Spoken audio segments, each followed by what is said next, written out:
Senhor Jesus. Meu nome é Geraldo, para você que não me conhece. E você pode me chamar de Missionário Trindade. Estou aqui com a missão de trazer a palavra de Deus sobre um assunto muito importante que tem a ver com a salvação. Quando se trata de salvação, todos os assuntos relacionados são de suma importância. Portanto, você faz bem em estar atento ou atenta à palavra que vou trazer aqui neste momento. Eu quero falar sobre características de pessoas condenadas ao inferno e também características de pessoas salvas, pessoas que já foram lavadas e remidas no sangue de Jesus Cristo, portanto, estão no processo de santificação. Claro que não vou falar de todas as características, porém, gostaria de falar sobre 4 características que marcam, São as marcas de pessoas que infelizmente não vão entrar no céu. Nós não podemos julgar quem vai entrar no céu ou quem vai entrar no inferno. Porém, a Bíblia traz ensinamentos falando que tais práticas levam a pessoa a perder a salvação, porque tais práticas contaminam a alma do ser humano, portanto jamais poderá morar com Deus na eternidade. Então, se você observa alguém que está praticando tais atos, pela palavra você sabe que se aquela pessoa não se arrepender, não abandonar o seu pecado, ela não vai entrar no céu. E por outro lado, a Bíblia fala que pessoas que foram salvas, lavadas e remidas no sangue de Cristo, elas têm certas características. Agora, quero deixar bem claro aqui nessa introdução que quando eu for falar das características de pessoas salvas, é possível a pessoa ter tais características e, no entanto, não ser uma pessoa salva. Mas é impossível a pessoa ser salva e não trazer consigo tais características, tais marcas. Por exemplo, todo pastor é ovelha, porque ele não deixou de ser ovelha de Cristo. Mas nem toda ovelha é pastor. Deu para você entender? Então, é possível que as características que eu vou falar aqui, é possível a pessoa ter elas e não ser salva. Mas toda pessoa salva tem essas características. Vamos então à primeira característica. A primeira característica é a fé. E nós vamos conferir aqui na palavra de Deus, a Bíblia. Melhor dizendo, a primeira característica de uma pessoa condenada, que não vai ver Deus, é a incredulidade. Incredulidade. A pessoa não crê em Deus. Ela não crê no Evangelho de Jesus Cristo. E onde vamos ler Marcos, capítulo 16, Pegue a sua Bíblia e leia comigo o verso 15 e 16, que diz assim: E disse-lhes: Ide por todo o mundo, pregai o evangelho a toda criatura. Quem crer e for batizado será salvo, mas quem não crer será condenado. Está vendo aí? Jesus ressuscitou dos mortos e deixou para seus discípulos, para a igreja no decorrer dos séculos, a ordem de pregar o evangelho a toda criatura. Quem acreditar na pregação do evangelho e se batizar será salvo, mas quem não acreditar no evangelho será condenado. Então, a pessoa que não acredita é porque é incrédula. Ela não acredita na pregação do evangelho, ela acha que tudo é papo furado, é conversa de homem. Mas aqui diz que quem acreditar na pregação do evangelho e for batizado será salvo.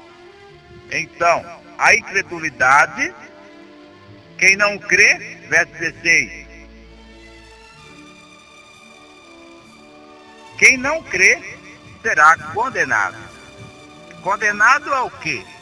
A passar a eternidade sem Deus, no inferno. Vamos ler também sobre Apocalipse, sobre a incredulidade em Apocalipse, capítulo 21, versículo 8. Apocalipse, último livro da Bíblia, capítulo 21 e verso 8, que diz assim: Mas, quanto aos tímidos, e aos incrédulos, e aos abomináveis, e aos homicidas, e aos fornicadores, e aos feiticeiros, e aos idólatras, e a todos os mentirosos, a sua parte será no lago que arde com fogo e enxofre, o que é a segunda morte. Está falando do inferno. Aqui tem várias outras características, mas eu estou falando sobre a incredulidade. E está junta com as demais características aqui. Veja bem, aos homicidas, quanto aos tímidos e aos incrédulos.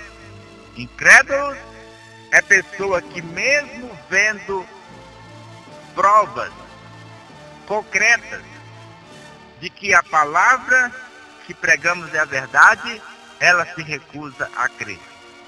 Mesmo tendo provas irrefutáveis, no concreto, no real, de que Deus existe e que o Evangelho de Cristo é verdade, essa pessoa ainda se recusa a acreditar. Portanto, essa pessoa está condenada ao inferno. Podemos ver também, ou seja, vamos falar da segunda característica. A segunda característica de uma pessoa que não vai morar com Deus na eternidade, portanto terá que morar com Satanás, porque quem não for para o céu vai para o inferno. A segunda característica de uma pessoa condenada ao inferno, eu quero já esclarecer aqui que todo tipo de pecado só vai levar a pessoa para o inferno se a pessoa não se arrepender. Provérbios 28, verso 13, está bem claro que quem rejeita, quem não confessa a Deus o seu pecado, quem não assume que é pecador, nunca vai ser feliz. Mas quem confessa a Deus o seu pecado e abandona, alcança o perdão, alcança a misericórdia.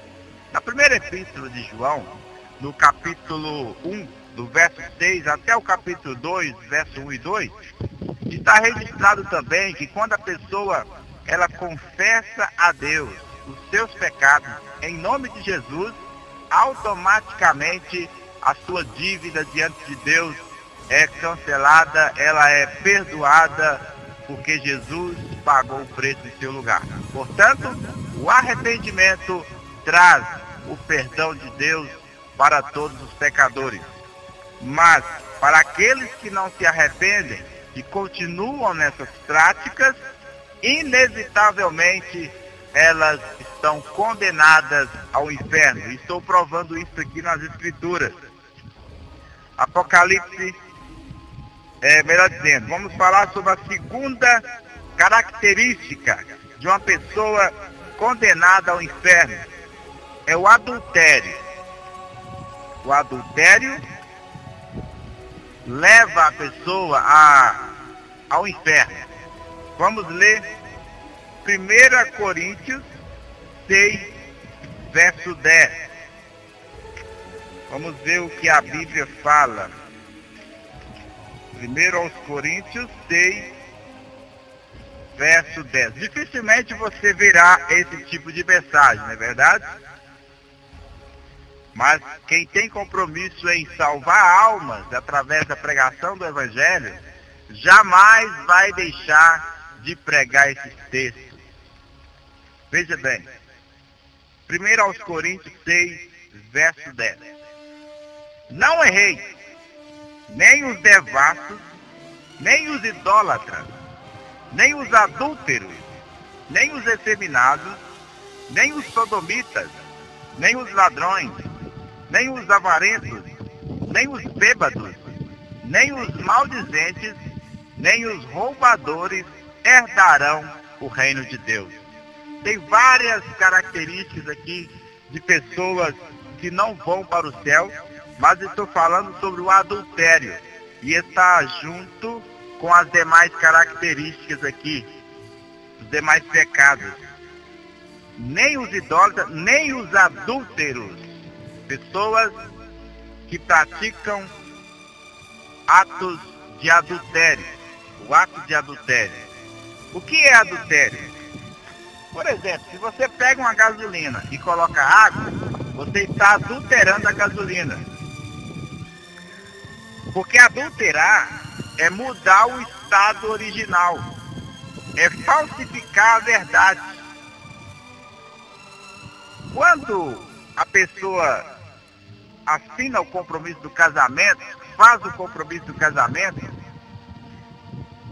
a Bíblia diz que ao coabitar, ao praticar o sexo, as duas pessoas, homem e mulher, se tornam uma carne. Não uma pessoa, mas duas pessoas e uma carne. É um mistério de Deus. Então, duas pessoas e uma carne. Paulo disse em Coríntios, na sua segunda carta, se não me falha a memória, é o capítulo 6, que a pessoa que se une na relação sexual com uma prostituta, com uma meretriz, está se fazendo um corpo com essa pessoa. Então, uma pessoa casada, quando ela mantém relação sexual com a outra pessoa que não é o seu cônjuge, é o sexo extraconjugal, ela está adulterando ali aquela pureza, porque é uma só carne com o seu parceiro, mas ao se ajuntar com outra pessoa pelo sexo, está cometendo um adultério. É isso que é adultério, relação sexual extraconjugal. Então, aqui está dizendo que os adúlteros não herdarão o reino de Deus.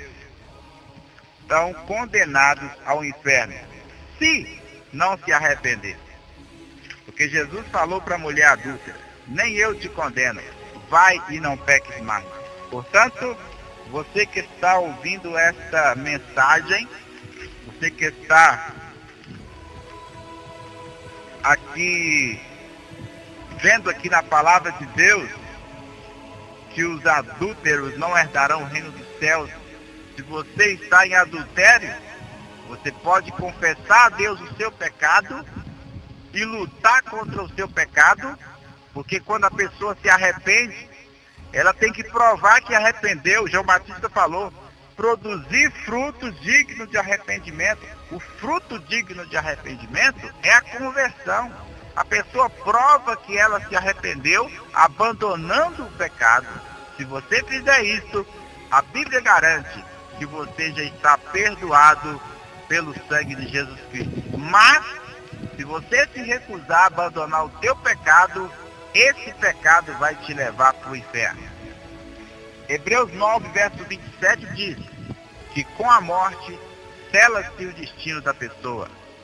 Então, você não sabe se daqui a 1 minuto você vai estar vivo. Então, é hoje, é agora, o momento de você se arrepender, confessar a Deus o seu pecado e pedir a Ele forças para você vencer o pecado. Portanto, os adúlteros não herdarão o reino dos céus. Você que trai o seu marido, você que trai a sua esposa, Deus está te corrigindo porque Ele te ama, como diz Hebreus capítulo 12. Lá diz que o pai corrige o filho a quem ama. E já abrindo um parênteses, eu quero te dizer que em Provérbios está escrito que o pai que retira a vara do seu filho, ou seja, não disciplina, não corrige, não castiga o seu filho, é porque odeia ele. Se você cria seus filhos sem corrigir, sem castigar, que não basta só corrigir, tem que corrigir e castigar. Se você cria teu filho do jeito que ele quer viver, é porque você odeia ele. Porque amanhã, quem vai corrigir ele são os policiais, são os bandidos. É a lei da vida que vai corrigir. E essa correção pode levar eles até a morte, ou até perder a salvação. Então, enquanto você tem tempo, corrija teu filho, castiga teu filho, cria ele no caminho do Senhor, porque você é responsável por criar o teu filho no caminho do Senhor. Se quando ele estiver, como diz o outro, mandando no seu nariz, e ele quiser abandonar Deus, aí o problema é dele. Mas agora, a responsabilidade é tua, em criar os filhos no caminho do Senhor, conforme diz Efésios capítulo 6. O Elias, ele foi, não Eli, melhor dizendo, ele foi condenado, ele foi julgado por Deus, porque ele não corrigiu, ele não castigou seus filhos ali naquela imoralidade que cometia até mesmo ali na igreja, com as jovens. Você lê lá Samuel, ali no Velho Testamento, você vai encontrar essa história. Então, Deus corrige seus filhos porque Ele ama. E Ele não apenas corrige, mas Ele castiga também. Então, estamos falando aqui da segunda característica, que é o adultério. A pessoa adúltera não herdará o reino dos céus. Vamos falar da terceira característica de alguém que vai para o inferno assim que descer a sepultura. Vamos falar aqui, e como base vamos ler também Apocalipse 21, verso 8. E a terceira característica é a prostituição ou fornicação. Prostituição, fornicação, é o português, a tradução do original grego para o português, você vai encontrar a palavra prostituição ou fornicação, que quer dizer relação sexual de uma pessoa que não tem o compromisso do casamento. No grego, quando você encontra você encontra essas duas palavras, porneia e moicheia. Traduzindo para o português, moicheia, já quer dizer que eu não conheço o grego, apenas essas palavras, algumas palavras, né?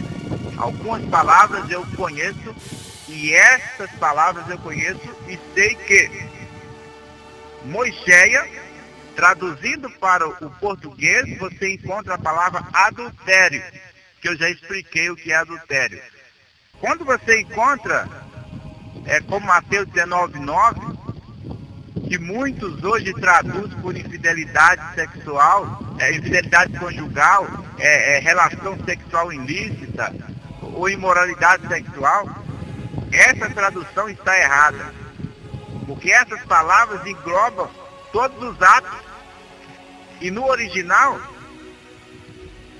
a palavra correta lá é porneia. Traduzindo para o português, você vai encontrar a palavra prostituição ou fornicação, que significa ato sexual de uma pessoa solteira. Moicheia, traduzido para o português, você vai encontrar a palavra adultério, que eu já expliquei o que é. Portanto, fica aí uma dica para você que está baseado em Mateus 19:9 para aprovar o divórcio segundo casamento. Fica aí já esse toque, né? E se você quiser conferir o que eu estou falando, busca no grego a palavra porneia e moicheia e vê se eu não estou falando a verdade. Portanto, se alguém te diz que Mateus 19:9 do grego traz uma palavra que representa todos os atos sexuais ilícitos, essa pessoa está errada. Está errada porque, traduzindo, você não vai encontrar uma palavra que representa todos os atos sexuais ilícitos, mas vai encontrar uma palavra que representa o ato sexual de uma pessoa solteira, uma pessoa que não tem o compromisso do casamento com outra que é casada ou que é solteira. Portanto, você já sabe o que é prostituição, adultério. Biblicamente falando, prostituir não é só vender o corpo. Biblicamente falando, prostituir é ter relação sexual sem ter o compromisso do casamento. Vamos ler aqui Apocalipse 21, verso 8. E vai falar que os prostitutos não vão para o reino dos céus. Mas quanto aos tímidos, e aos incrédulos, e aos abomináveis, e aos homicidas, e aos fornicadores, vou parar aqui. Fornicadores. Ou seja, vamos continuar. E aos feiticeiros, e aos idólatras, e a todos os mentirosos, a sua parte será no lago que arde com fogo e enxofre, o que é a segunda morte. Está falando que os fornicadores, ou seja, os prostitutos, aqueles que cometem fornicação, fornicadores, não herdarão o reino dos céus. Portanto, se você se relaciona com a pessoa sem ter o compromisso do casamento, você está fornicando e é considerado prostituição, e com certeza você não vai para o céu. A não ser que você se arrependa e legalize essa situação diante de Deus e diante da sociedade, ou você pare de ter relação com essa pessoa que você não é casada. Estou falando sobre características de pessoas condenadas ao inferno e características de pessoas salvas. Por enquanto eu estou na terceira característica de pessoas condenadas ao inferno, se caso essa pessoa não se arrepender e não abandonar tais práticas. Falei sobre prostituição, vamos ler também Apocalipse 22 e verso 15. Apocalipse. Quem não tem compromisso de ganhar a tua alma, jamais vai ler esses textos para você. Só vai ler textos que fala que Deus prometeu abençoar o dizimista, e é verdade. Deus prometeu abençoar o ofertante, que Deus cura, mas jamais vai pregar para você que você tem que abandonar os teus atos, os maus comportamentos, porque tem medo de você ir embora e nunca mais ir lá levar dinheiro para ele. Nós temos que pregar o que a Bíblia fala a respeito de cura, de prosperidade, sim. Mas temos que pregar também contra o pecado. A Bíblia diz em Efésios, se não me falha a memória, capítulo 5, para nós não comunicar com as obras infrutuosas das trevas, que são o pecado, né? Os pecados, mas condenar. Nós não podemos condenar as pessoas, mas a Bíblia manda nós condenar as obras das trevas, que é o pecado. Então vamos aqui ler Apocalipse 22:15, que diz assim: ficarão de fora os cães, e os feiticeiros, e os que se prostituem, e os homicidas, e os idólatras, e qualquer que ama e comete a mentira. Você que ama novela, você ama a mentira. E você vai ficar de fora do reino dos céus se você não se arrepender. Ficarão de fora, né? Está falando da cidade santa. Agora, há várias características aqui, mas eu estou falando sobre prostituição, e aqui está incluído: os que se prostituem ficarão de fora do reino dos céus. Vamos ler também Hebreus 13, verso 4. Hebreus 13, verso 4, que diz assim: venerado, ou seja, honrado, seja entre todos o matrimônio e o leito sem mácula. Porém, aos que se dão à prostituição e aos adúlteros, Deus os julgará. Aqui diz que o casamento é digno de honra, de ser honrado. Nós temos que honrar o casamento. E o leito sem mácula, ou seja, aquele casamento que não há traição. Porém, aos que se dão à prostituição e aos adúlteros, Deus os julgará. Vai ser julgado e condenado ao inferno, como diz a Bíblia nesses textos que eu estou lendo aqui. Agora, aqui diz prostituto, né? Quanto aos que se dão à prostituição e aos adúlteros. Está vendo aí que a Bíblia, se você for lá em certos dicionários de português, você vai encontrar escrito que prostituição é vender o corpo. Prostituir é vender o corpo, né? Isso é também prostituição. Mas a Bíblia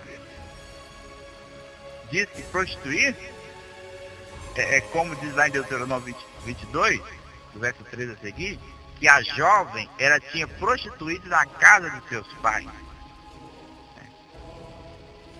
Portanto, na lei, ela seria apedrejada. Hoje não. Hoje Deus oferece o perdão para ela se arrepender e nunca pecar mais. Mas lá diz que ela prostituiu estando na casa de seus pais. Ou seja, ela se entregou a um homem e casou com outro. Hoje, se a pessoa cometeu isso, ela se arrepende e é perdoada. Mas lá diz que ela prostituiu, e quem prostitui é prostituta. Então, aqui diz que... e outra coisa aqui também, quanto aos que se dão à prostituição, está falando de prostituta, e aos adúlteros, está vendo aí? Que a Bíblia faz diferença entre prostituição e adultério. Prostituição e adultério. Se você ler Mateus, capítulo 15, do verso 10 a seguir, você vai ver Jesus dizendo que do coração procedem prostituição e adultério. Então a Bíblia faz diferença entre essas duas palavras. E saber disso é de suma importância para interpretar Mateus 19:9. Muito importante. Tudo é sexo, porém, para que haja interpretação correta, existe essa distinção entre prostituição e adultério. Porque não faz sentido. Do coração sai prostituição e adultério. Essa conjunção e demonstra que uma palavra se difere da outra. E aqui nós vemos em Hebreus 13:4 que Deus vai julgar os prostitutos e os adúlteros. São duas coisas diferentes. E eu já expliquei o que significa.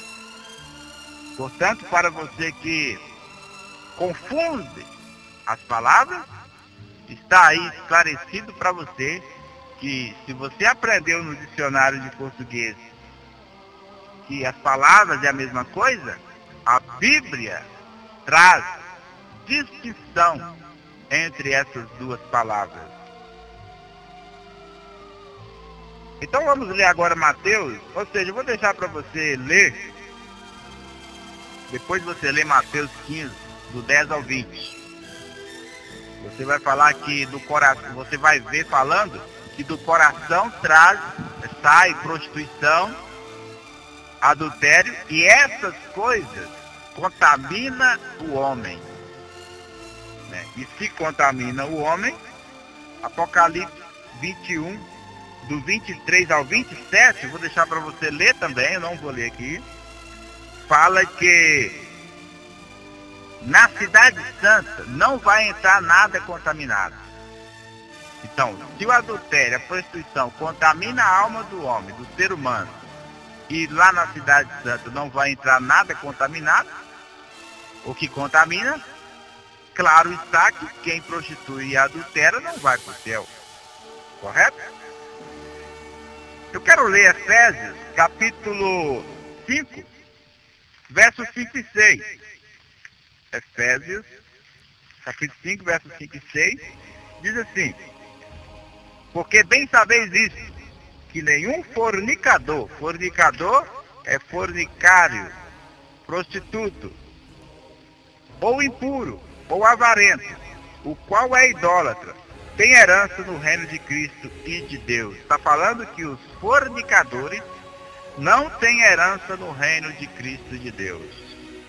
Vão herdar o lago de fogo, que não foi feito para o ser humano, mas o ser humano, no decorrer dos séculos, tem escolhido seguir o diabo.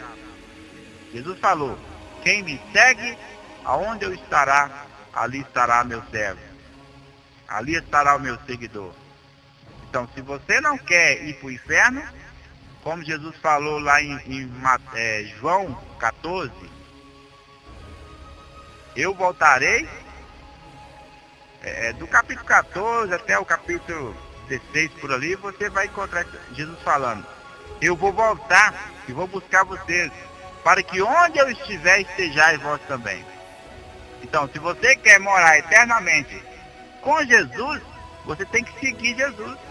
Se você escolhe seguir o diabo, fazendo o que ele quer que você faça, você vai estar onde ele vai estar na eternidade.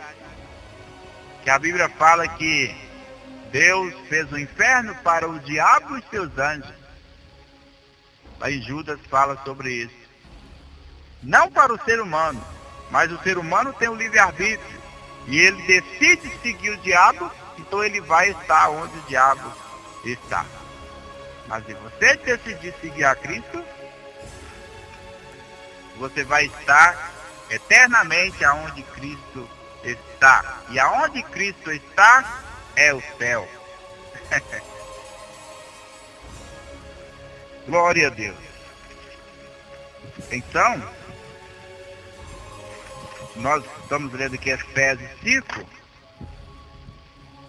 Uma coisa interessante aqui que eu falei sobre a idolatria, né? Muitas pessoas pensam que idolatria é somente adorar a imagem feita pela mão dos homens. Mas Paulo está dizendo aqui que, verso 5, ou avarento, o qual é idólatra, tem herança no reino de Cristo e de Deus. O avarento, ele é idólatra e não tem herança no reino de Deus.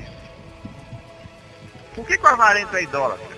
Porque ele se apega tanto às coisas materiais que ele aplica a sua confiança nas coisas materiais. A confiança que ele deveria depositar em Deus, deposita nos recursos materiais. O idólatra, ele não ama o próximo. Ou seja, o avarento, ele é idólatra e ele não ama o próximo, porque ele se recusa a compartilhar com o necessitado ou com a obra de Deus aquilo que ele tem. Ele sempre vê justificativa para não ajudar, mas ele nunca vê justificativa para ajudar a pregação do Evangelho, para ajudar os necessitados. Então, uma pessoa avarenta, uma pessoa idolatrada nas coisas materiais. Então, se você é um crente, mas é esse tipo de pessoa, apegada às coisas materiais, tem dificuldade até em contribuir para a obra de Deus, você é idólatra e não herdará o reino do céu.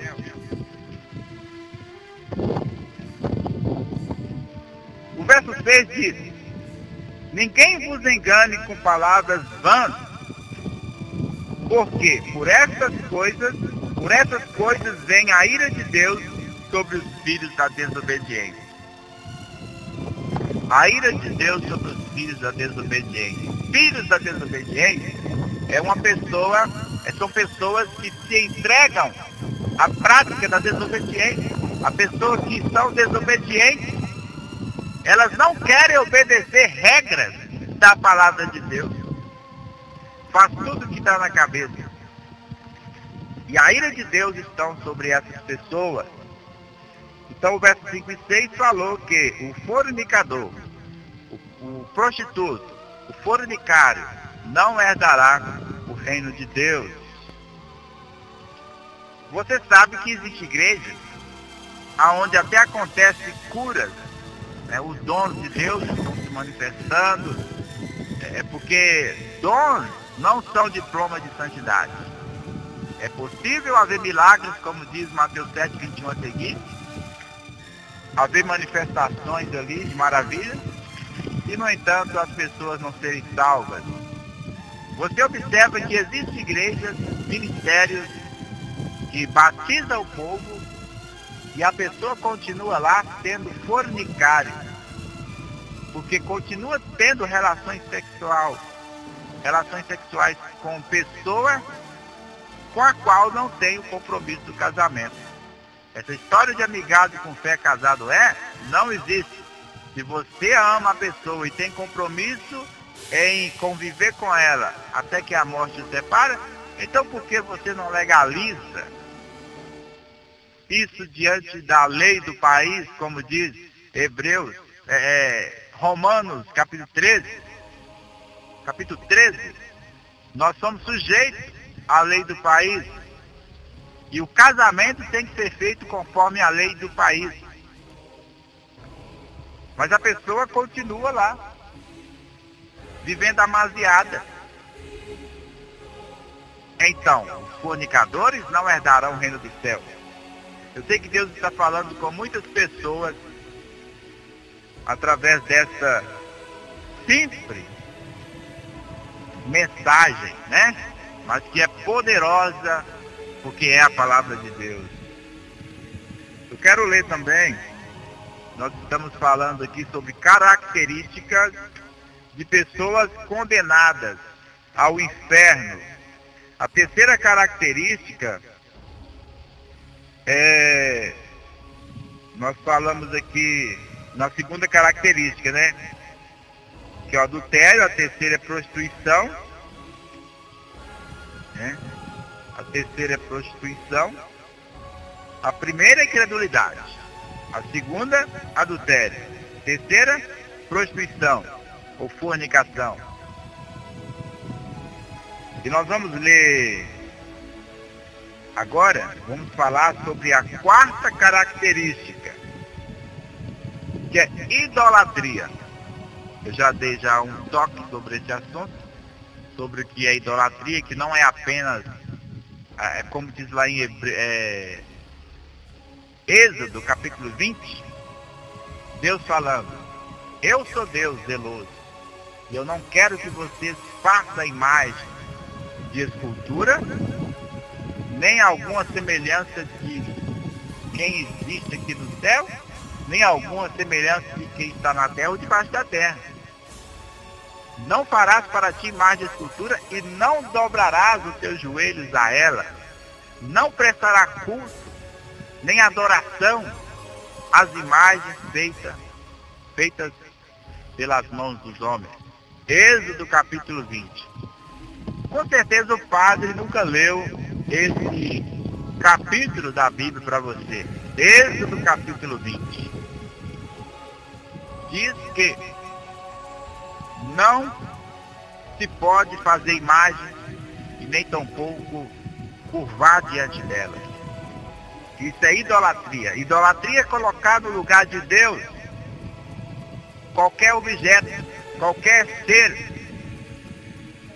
A Bíblia condena tais práticas, independente de você concordar ou não. Salmo 115 fala sobre isso também. Só você abrir a Bíblia do padre, que é a mesma minha, e ler. Agora, se você quer defender a tua religião, fique à vontade.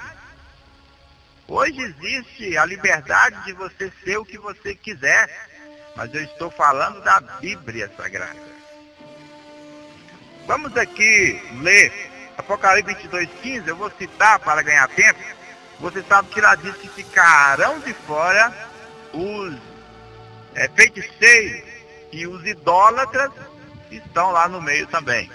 Então, se você é idólatra, você vai ficar de fora do céu.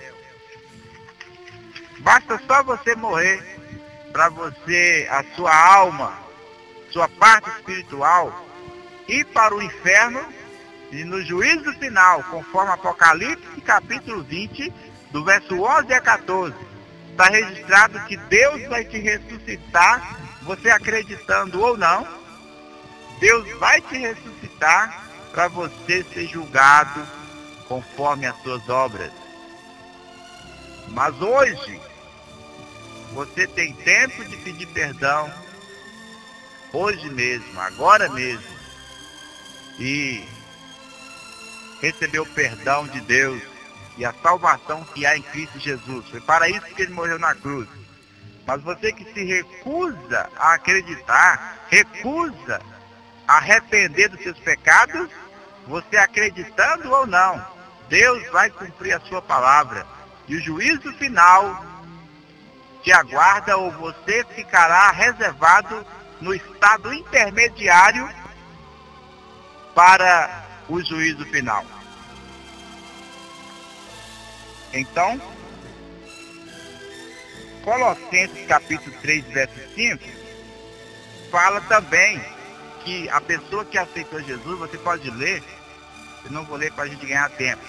A pessoa que aceitou a Jesus, a pessoa que quer ser salva, ela tem que se despir como a roupa suja, despir daquela roupa do pecado, e entre esses pecados está lá, Colossenses 3, verso 5, a idolatria, a avareza, que é idolatria. Eu já expliquei que a avareza é idolatria. Idolatria não é só adorar objetos, imagens, adorar ídolos, né? Muitos não dizem, tal jogador é meu ídolo, tal ator ou atriz é meu ídolo, né?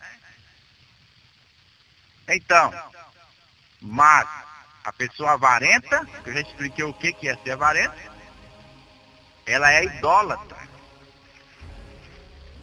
E ela não herdará o reino de Deus. 1 Coríntios capítulo 10, verso 7. Nós já estamos aqui no final da quarta característica. Como eu disse, existem muitas outras características, mas estou falando apenas de 4 basta ter uma dessas características para ir para o inferno. A não ser que a pessoa se arrependa, como eu já disse. 1 Coríntios capítulo 10, verso 7, está escrito assim: não vos façais, pois, idólatras, como alguns deles, conforme está escrito: o povo assentou-se a comer e a beber, e levantou-se para folgar. Aqui está falando, lá de Êxodo, quando Moisés subiu para o monte, ficou 40 dias e 40 noites, o povo que embaixo falou: Moisés deve ter morrido, desapareceu no mapa. Então vamos fazer um bezerro e vamos voltar para o Egito. Aí fizeram o bezerro de ouro, o ouro que Deus deu para eles, fizeram o bezerro de ouro e queria voltar para o Egito. Arão, irmão de Moisés, ficou com medo de ser apedrejado pelo povo e fez o que eles pediu. Aqui eu abro um parênteses. Será que você, que é líder, não está com medo de ser apedrejado pelo povo? Você tem medo de pregar contra o pecado da tua congregação, porque você está com medo de ser apedrejado pelo povo, figurativamente falando? Você está com medo de perder até o seu cargo? Você está seguindo o exemplo de Arão. E Deus só não matou Arão porque Moisés intercedeu por ele. Então, você que é líder, você tem que condenar não as pessoas, mas o pecado das pessoas. Porque você não foi chamado para apenas conquistar a multidão. Você foi chamado para contribuir para que o Espírito Santo possa levantar um povo especial, zeloso de boas obras, para que um dia possa ser arrebatado. Mas quem sabe você está seguindo o exemplo de Arão. Você está fazendo o que o povo quer. O seu culto não é um culto segundo a palavra. O seu culto é um culto segundo o que o povo quer. Você não deve falar o que o povo quer ouvir apenas. Você deve falar o que o povo muitas vezes quer ouvir, mas muitos outros não querem ouvir. Devemos pregar não o que o povo gostaria de ouvir, mas o que ele precisa ouvir. Então fica aí esse parênteses, para que você possa não ser maldito, porque Jeremias 48:10, se não me falha a memória, está escrito que maldito aquele que faz a obra do Senhor relaxadamente. Então, aqui está dizendo para a gente não ser idólatra. Não, é como muitos israelitas foram. Várias vezes eles cometeram idolatria. Houve período em que o povo de Israel até sacrificou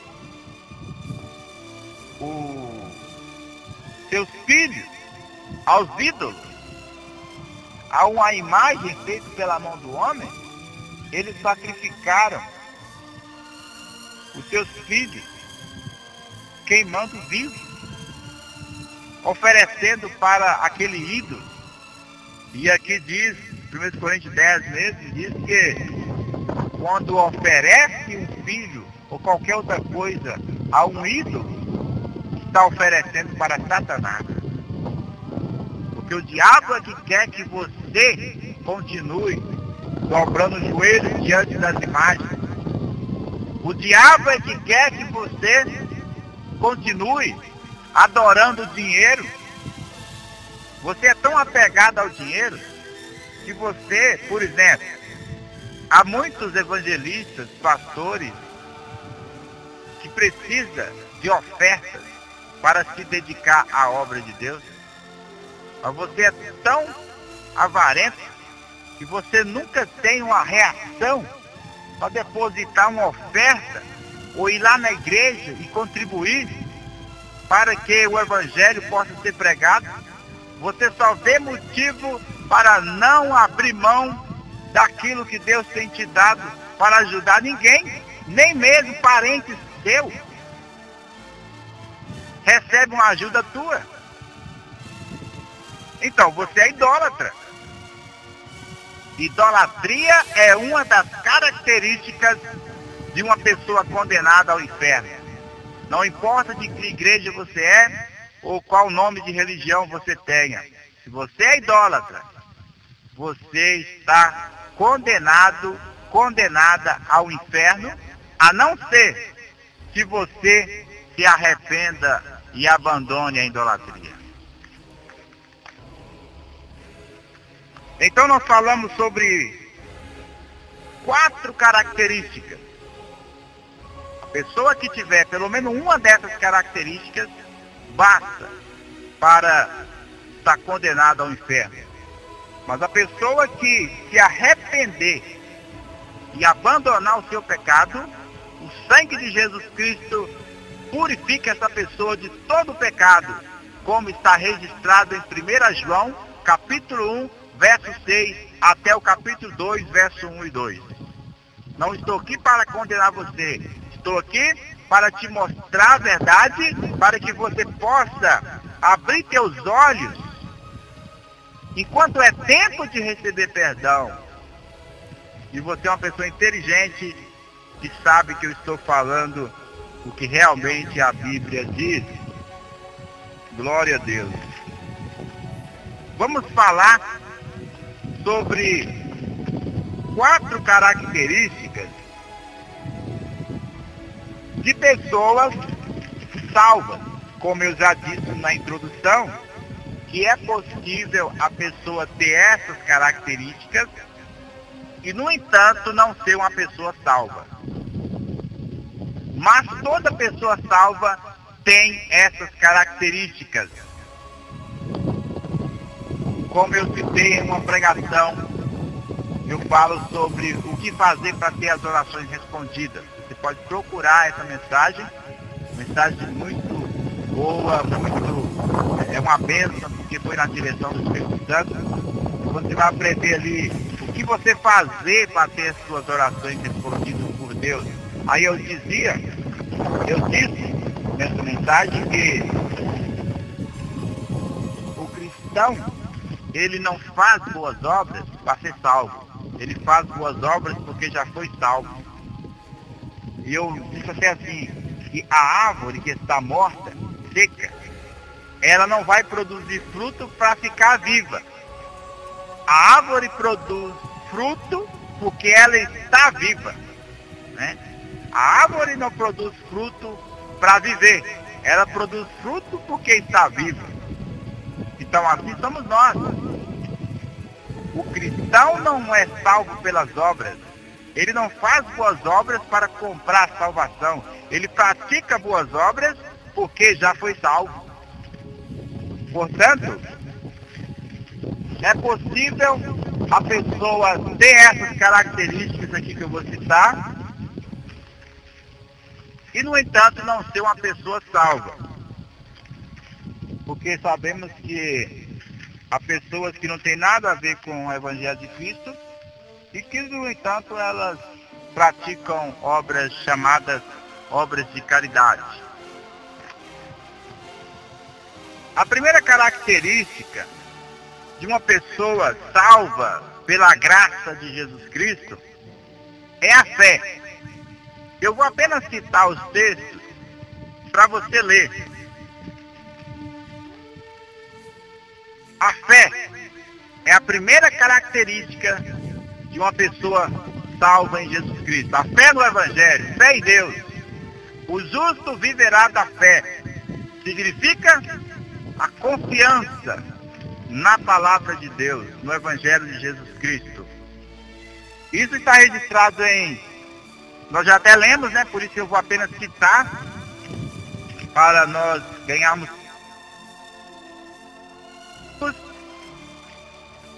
Evangelho segundo escreveu São Marcos, capítulo 16, versículo 15. Diz assim: disse-lhes, ide por todo o mundo, pregai o Evangelho a toda criatura. Quem crê e for batizado será salvo, mas quem não crê será condenado. Então, a fé, Jesus diz que quem acreditar na pregação do Evangelho e for batizado será salvo, mas quem não crê será condenado.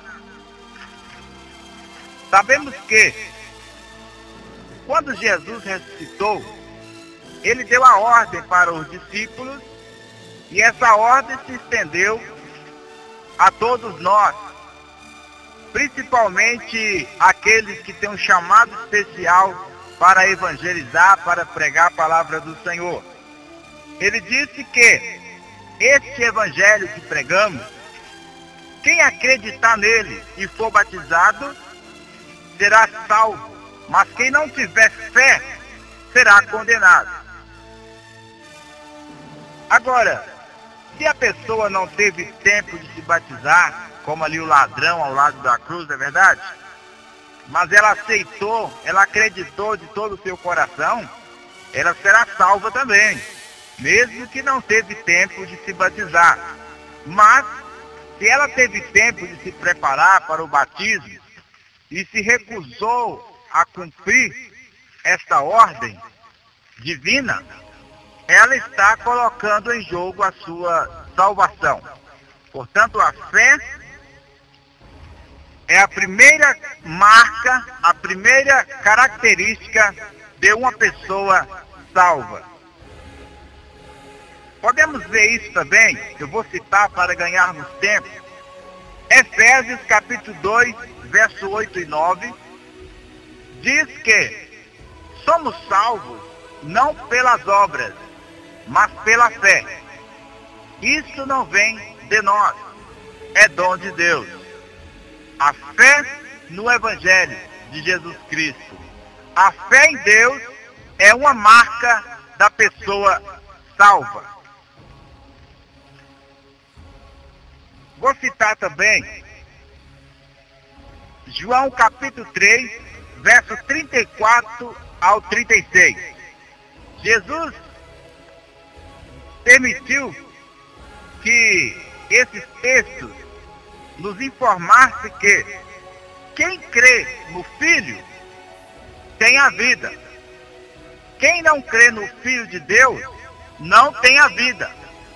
Mas a ira de Deus permanece sobre essa pessoa. João capítulo 3, verso 34 ao 36, registra que a pessoa que não acredita em Jesus Cristo de Nazaré, essa pessoa não tem a vida. Mas a pessoa que tem fé, ela acredita, ela tem a vida eterna. Também, você pode ler 1 João, capítulo 5, verso 9 e 10, do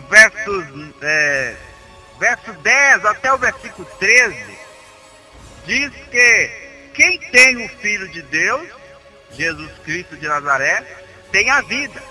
Quem não tem o Filho de Deus, não tem a vida. Quem tem fé em Jesus Cristo, no Filho de Deus, tem a vida eterna. Então a fé é a marca, é uma das características de uma pessoa que realmente alcançou a salvação, que só se encontra em Jesus Cristo. Fé. Fé, primeira característica de uma pessoa salva. A segunda característica é o apego às Escrituras Sagradas. A pessoa, ela ama as Escrituras, ela ama a Palavra de Deus, ela se interessa em crescer no conhecimento da Palavra de Deus. Não apenas conhecimento para encher a cabeça, mas conhecimento que vai levar ela a se purificar diante de Deus a cada dia, dando prosseguimento ao processo da salvação. A salvação, da santificação, melhor dizendo. A santificação, ela é instantânea, mas também é progressiva. Ou seja, nós somos santificados, separados para Deus, quando aceitamos a Jesus Cristo. Por isso, somos chamados de igreja. A igreja são reunião de pessoas tiradas para fora. A palavra igreja quer dizer isso. Tiradas para fora, fora do mundo de pecado. Então, fomos separados para Deus. Santificação também significa separação. Nós somos separados do mundo de pecado, somos santificados, mas vivemos também no processo de santificação. E o processo de santificação, ele dá continuidade, ele progride na medida que a pessoa se interessa em buscar o conhecimento da palavra de Deus e em colocar em prática a palavra de Deus.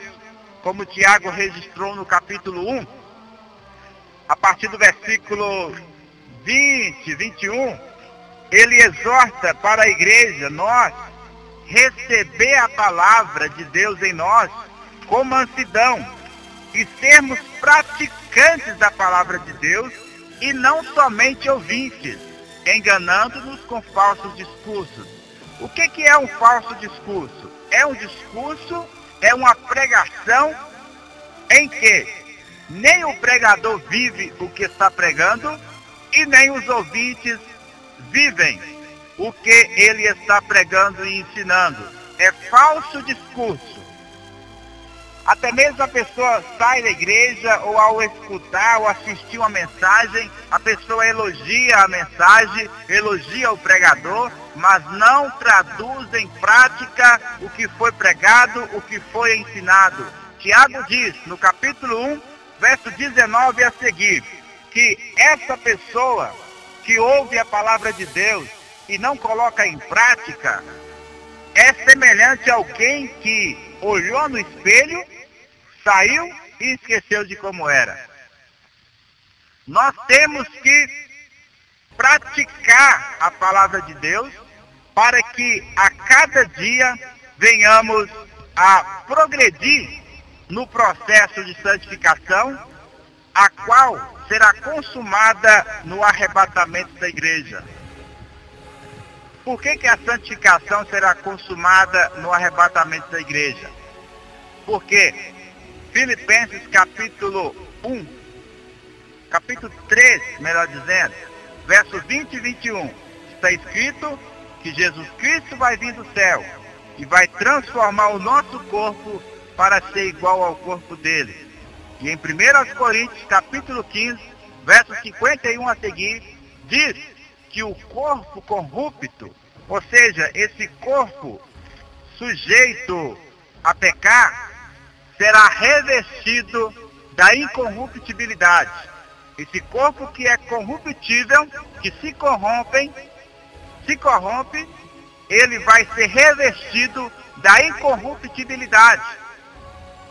1 João capítulo 3, primeira epístola de João, capítulo 3, verso 2, está registrado que Jesus, ele vai voltar e ele vai transformar o corpo do salvo para ser igual ao seu corpo. Ali veremos o Senhor como ele é.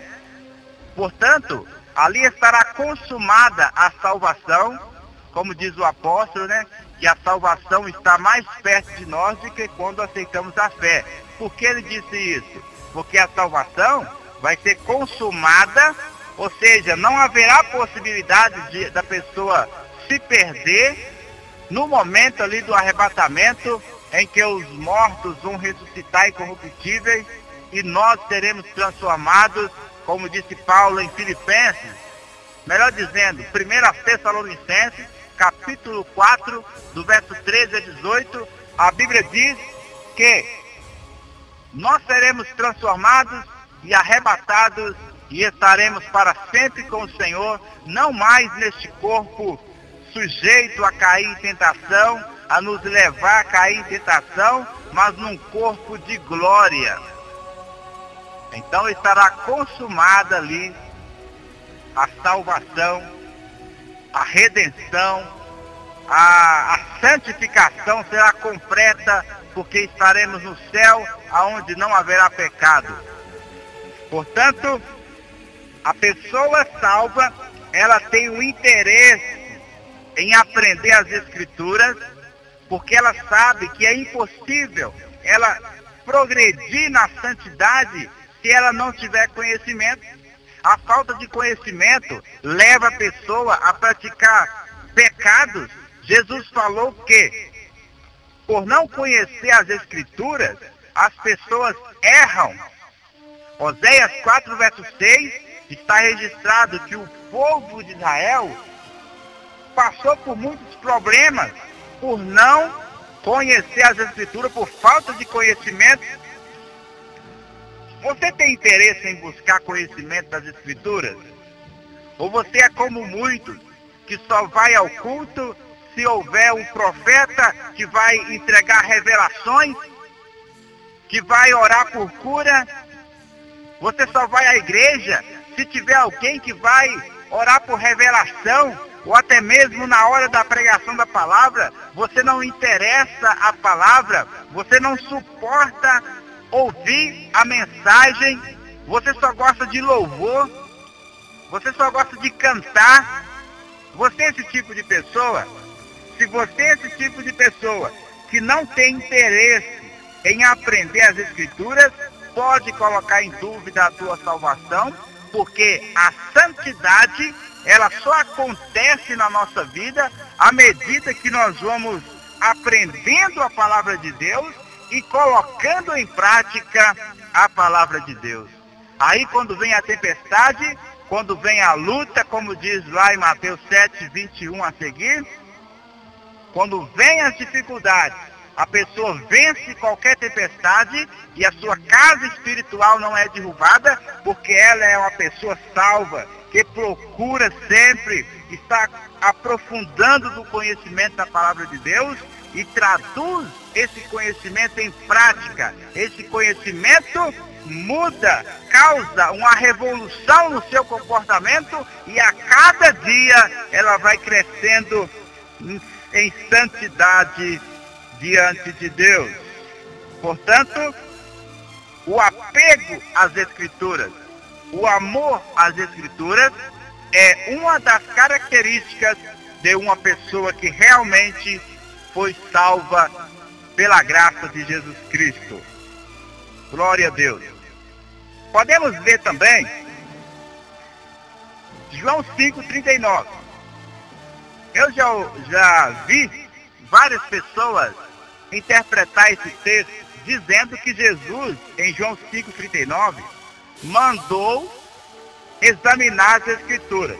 Claro que Jesus mandou nós examinar as Escrituras, mas este texto não está no imperativo, esse texto não é uma ordem, esse texto está no presente do indicativo, ou seja, Jesus estava falando para os judeus o seguinte: vocês sempre examinam as Escrituras porque vocês acreditam que nelas vocês vão alcançar a vida eterna.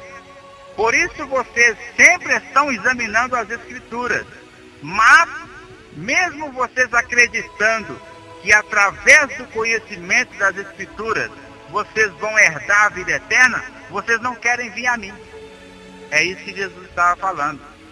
Jesus estava falando que eles eram examinadores das Escrituras, mas mesmo examinando, eles não queriam acreditar que Jesus é realmente o Messias prometido no Velho Testamento, o Messias, o Salvador da humanidade.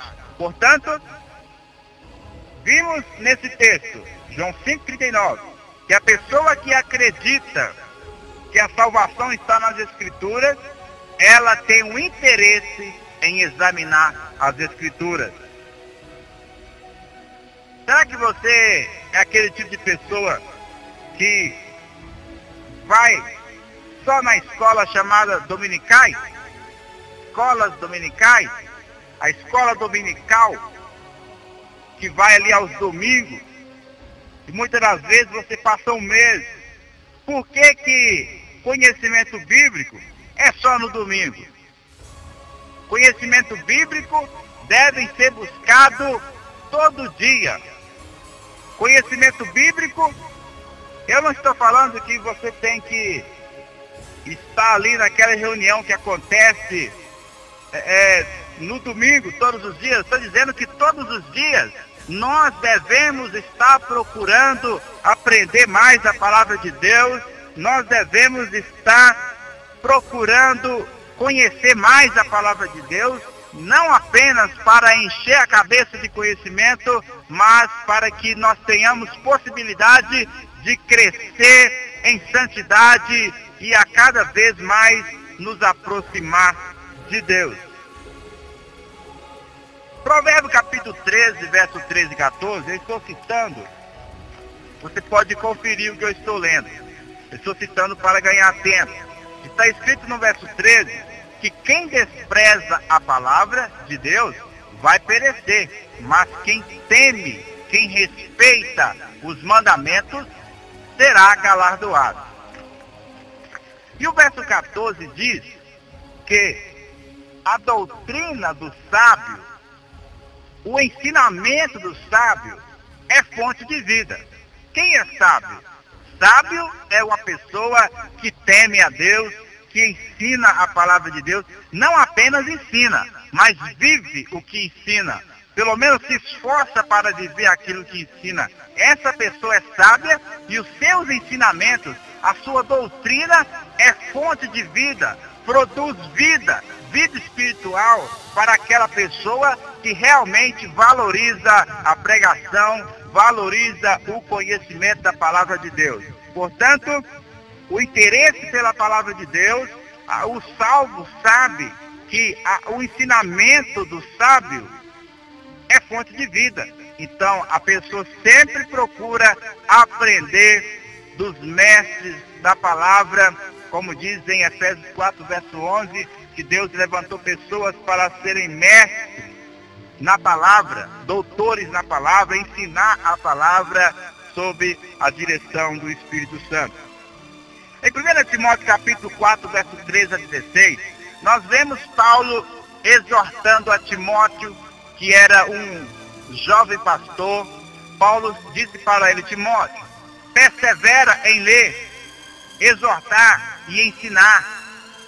Tenha cuidado de você mesmo e da doutrina, porque não adianta nada eu cuidar de todo mundo e não cuidar da minha vida. Então, primeiro, eu devo procurar viver a palavra de Deus e ensinar a palavra de Deus. Aí ele disse no verso 16, 1 Timóteo 4,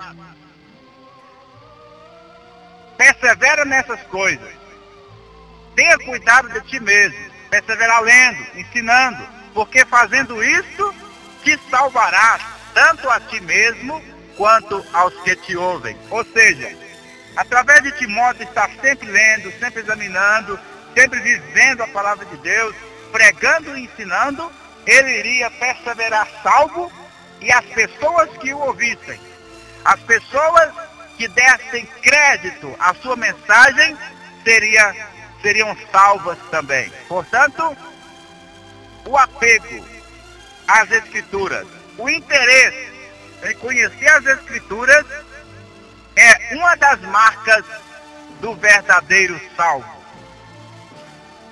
Glória a Deus por isso. Nós vimos também em Atos, podemos conferir, você pode conferir, Atos 17, verso 1 a 14, que Paulo, ele pregou para os judeus e eles recusaram a mensagem de Paulo. Logo, eles já concluíram que a mensagem deles era herética, era heresia, era errado, e logo já procurou matar Paulo. Será que você é assim?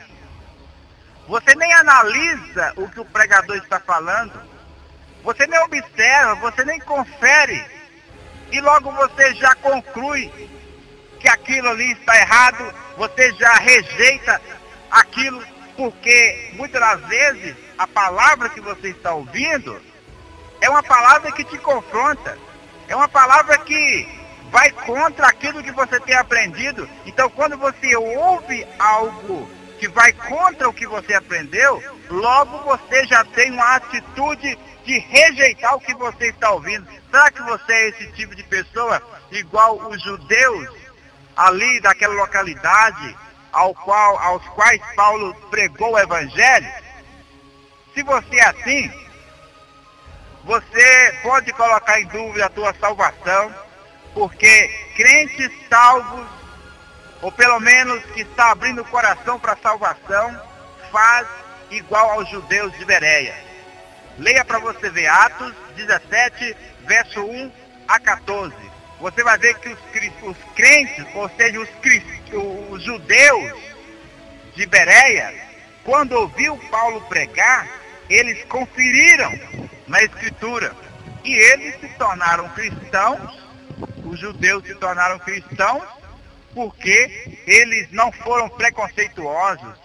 Preconceito é um conceito firmado sem nenhuma observação. A pessoa não observou, a pessoa não examinou, a pessoa não estudou, não analisou ali o que está sendo dito com a palavra de Deus ou com base na realidade, e ela já tira uma conclusão. Isso é preconceito, é um conceito antecipado. A pessoa tem um conceito antes de qualquer observação, qualquer análise. Mas os judeus de Bereia fizeram diferente. Quando Paulo pregou as Escrituras ali do Antigo Testamento, provando que Jesus é o Cristo, eles conferiram o que Paulo disse, o que Paulo estava falando ali, e aí ao concluir que realmente Jesus é o homem que se encaixou ali em todo o perfil ali do Cristo prometido no Velho Testamento, aí então eles concluíram que realmente Jesus de Nazaré é o Cristo, é o Filho de Deus, e eles foram salvos, se tornaram cristãos, porque eles não eram dominados pela soberba. Hoje existem muitas pessoas, só porque cresceram financeiramente, cresceram no ministério, ficaram soberbos. Nunca para observar qualquer palavra que os confronta. Isso é soberba. A pessoa sábia, ela ouve e não engole precipitadamente, mas ela confere nas Escrituras. Por exemplo, o médico, antes dele afirmar que tal pessoa está com AIDS, primeiro usa os instrumentos de exame. Ele não apenas tira um preconceito, um conceito precipitado, uma conclusão precipitada. Ele não apenas olha ali para a aparência da pessoa e já conclui que ela está com AIDS ou com outra doença. Antes ela examina, e só depois do exame pronto é que ele conclui que realmente tal pessoa está com tal doença. Assim também, em relação às coisas espirituais, o instrumento da verdade teológica está aqui. A verdade a respeito de Deus é a Bíblia. Então, antes de nós defender o que nós achamos, porque se eu defendo o que eu acho, eu não preciso de Bíblia. Eu preciso de um grande papel e uma grande caneta para eu escrever o que eu acho. Mas eu não sou pregador do que eu acho. Eu sou pregador do que a Bíblia diz. Jesus sempre dizia, está escrito. Está escrito, não tentarás o Senhor teu Deus. Está escrito, só o Senhor adorarás e a Ele servirás. Então, a nossa base é a Escritura Sagrada. Então, temos que examinar, temos que rever nossos conceitos muitas das vezes, para que tenhamos a possibilidade de crescer na graça e no conhecimento, como disse Pedro. Você que gosta de usar Pedro para defender a ignorância digo, em relação a não saber, não ter conhecimento, Pedro, ele exortou a igreja, ali em uma das suas cartas, para crescer não só na graça, mas no conhecimento. Então, o conhecimento, o desejo pelas Escrituras Sagradas. Porque o crente salvo sabe que, como diz o salmista em Salmo 119, como é que o jovem vai purificar a sua vida? Observando a sua vida, o seu comportamento com a palavra de Deus. Ao observar a palavra de Deus e analisar como está a sua vida, a pessoa, ela vai ver qual área ela precisa mudar. E aí ela vai purificando a sua vida através da palavra de Deus, como Jesus disse em João 15, vós estáis limpos pela palavra que eu tenho falado. Então o crente salvo sabe que a palavra é água que purifica. Então ela tem desejo em buscar cada dia o conhecimento da palavra de Deus. Então os cristãos de Bereia tiveram essa prudência em examinar as Escrituras e não rejeitar e nem aceitar precipitadamente.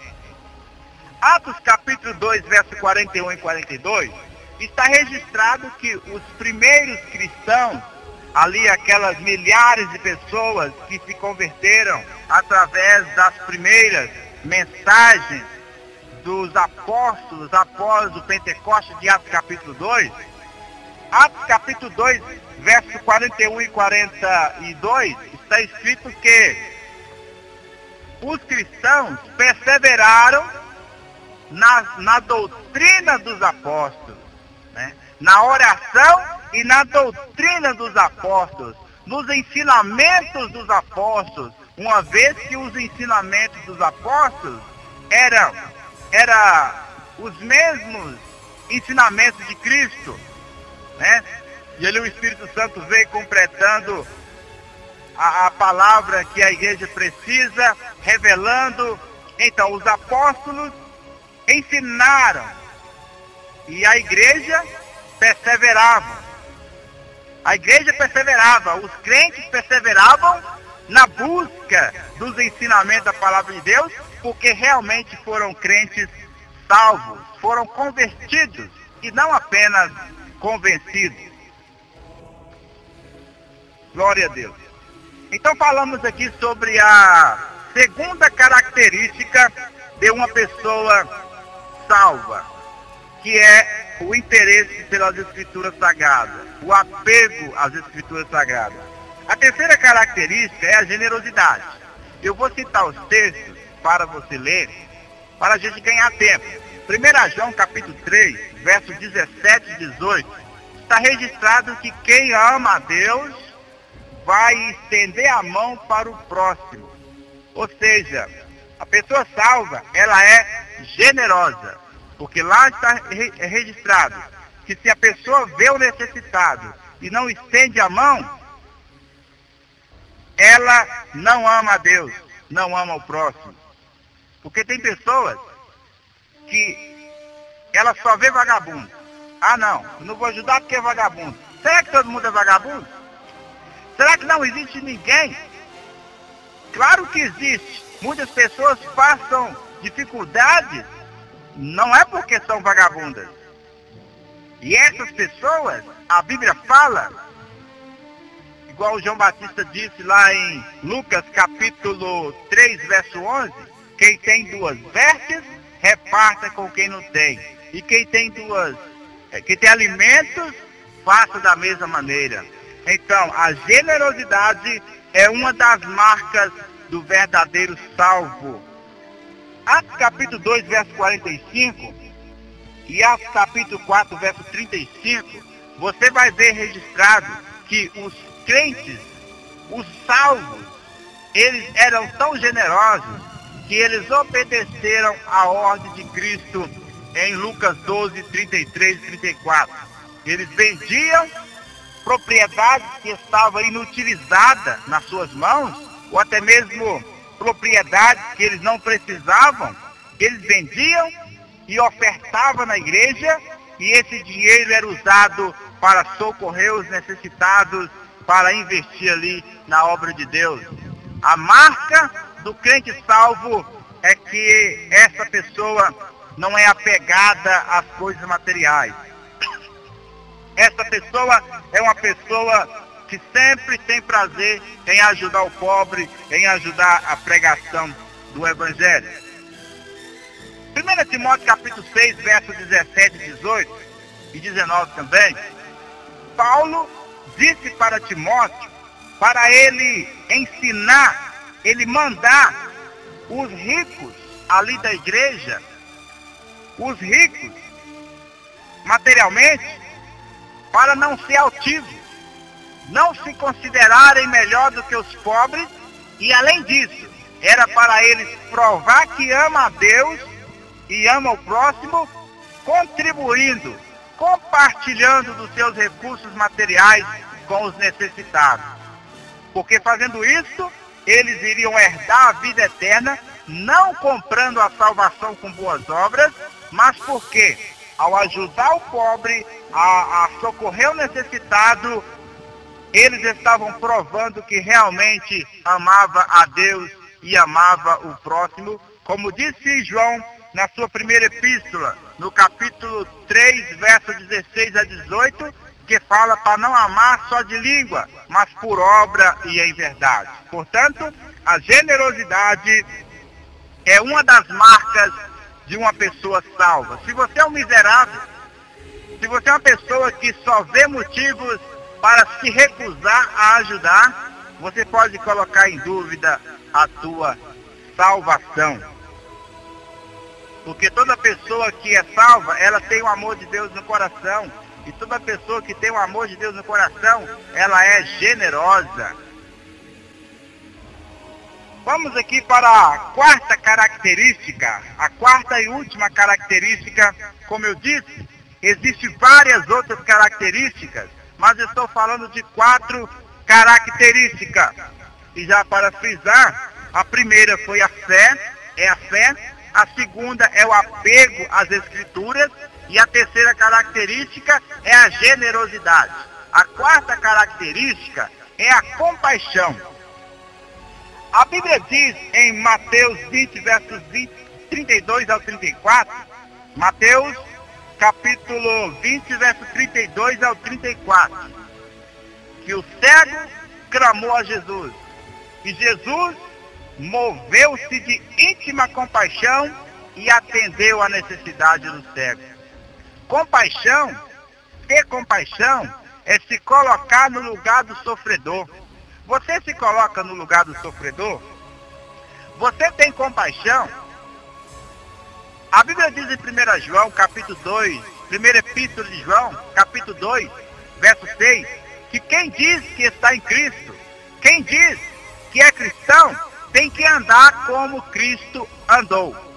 Então, se Jesus andou como de fato andou, demonstrando compaixão, é também o nosso dever demonstrar compaixão, nos colocando no lugar do sofredor. Imagina se o mundo fosse repleto de compaixão.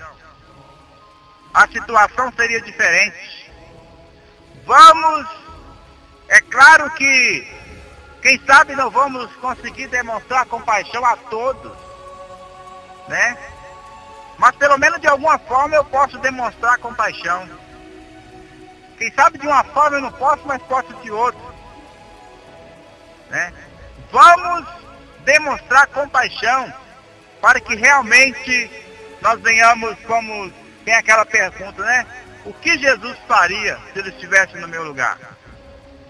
Vamos pedir a Deus para nos dar graça, para que nós possamos seguir o exemplo de Cristo tendo compaixão, porque compaixão é uma das características da pessoa que realmente foi salva, perdoada, lavada e remida no sangue de Jesus, ali salva pela graça de Deus.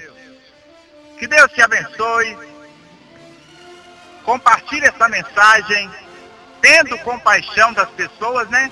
Porque há muitas pessoas que necessitam ouvir essa simples mensagem, mas que é uma mensagem poderosa, porque é a palavra de Deus, é a palavra do Senhor Jesus Cristo, Então tenha compaixão de milhares de pessoas e compartilhe essa mensagem, compartilhe no seu site, aonde você tem acesso, compartilhe para que as pessoas possam serem abençoadas e salvas e santificadas através desta simples, mas poderosa palavra de Deus.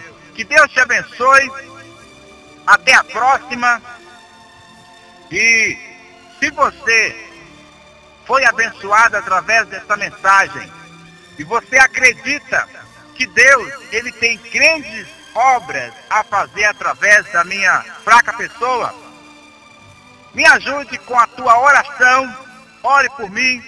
Preciso da tua ajuda em oração e preciso também da tua contribuição, porque o Evangelho, a pregação do Evangelho, precisa de recursos materiais para isso.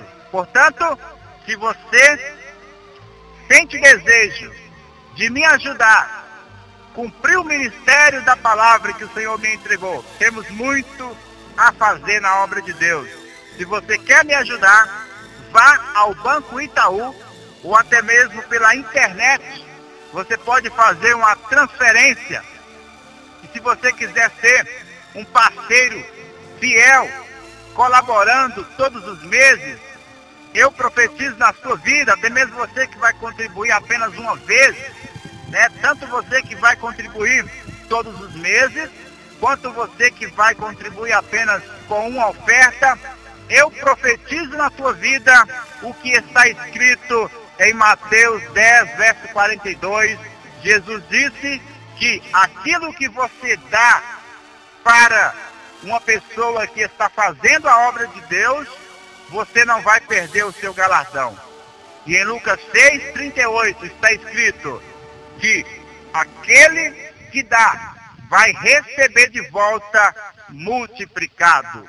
Eu profetizo na sua vida que Deus, Ele vai multiplicar o teu salário, os teus recursos materiais, coisas que você não tem conseguido, mas que você precisa ou até mesmo deseja. Deus vai te devolver a tua oferta de forma multiplicada, provando que Ele é comigo na obra. Então, se você deseja me ajudar, Banco Itaú, o número da agência é 5611, 5611, o número da agência. A conta corrente é 015 20-6. Conta corrente 015 20-6. O meu nome é Geraldo Cândido Trindade, para você que vai fazer lá o depósito. E você pode me chamar de missionário Trindade. Que Deus te abençoe e até a próxima, no nome de Jesus Cristo. Amém.